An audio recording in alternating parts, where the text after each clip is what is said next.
سکنا کچھ دنوں تو مینوں اللہ دی عبادت وچ لطف نہیں ہوگا، مینوں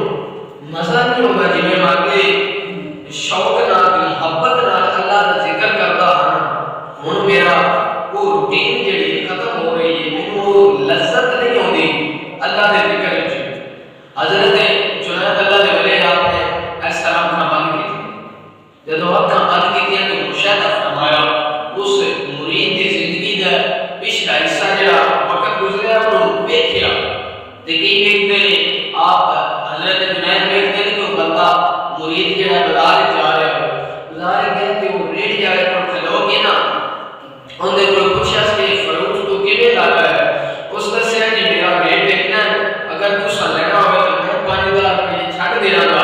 انہیں اندے پوچھن تو بغیر ایک دانہ اٹھایا تے اس منہ وچ رکھ دیا، اس دانے نوں منہ وچ رکھے تے بغیر اجازت تو کھا گئے۔ جدوں بغیر اجازت تو کھاتا ہے نا تے حضرت جنید ہتھاں کھول کے کہتے ہیں مرید جا چلا جا فلاں بازار کے اندر اس ریڑھی والے دا تو ایک فروٹ جڑا سی ایک دانہ سی او بے اجازت کھاتا ہے، او دی وجہ ہے کہ جڑا تینوں رب دے ذکر تو غافل کردا رہندا۔ اسی دنیا دے لوگ کھا جاندے ہیں، سانوں پرواہ نہیں، سمجھ آئی کوئی نہ؟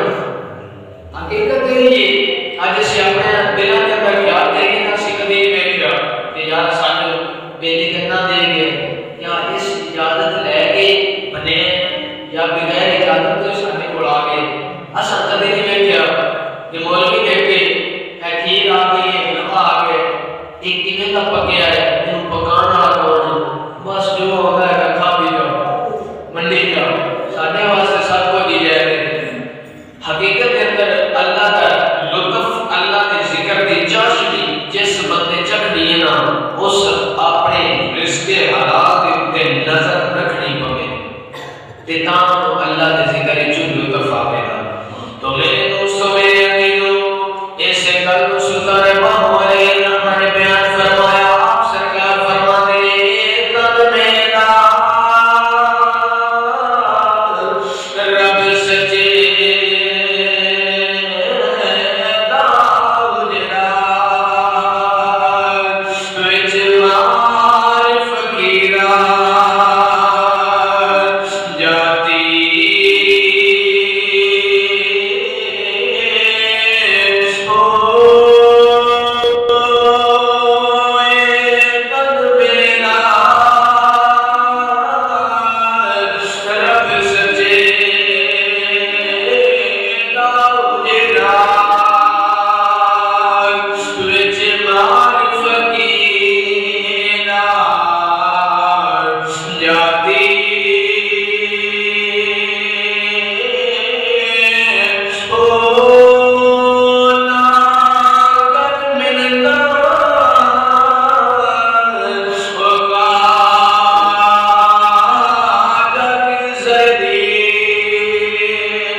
سکندر ذوالقرنین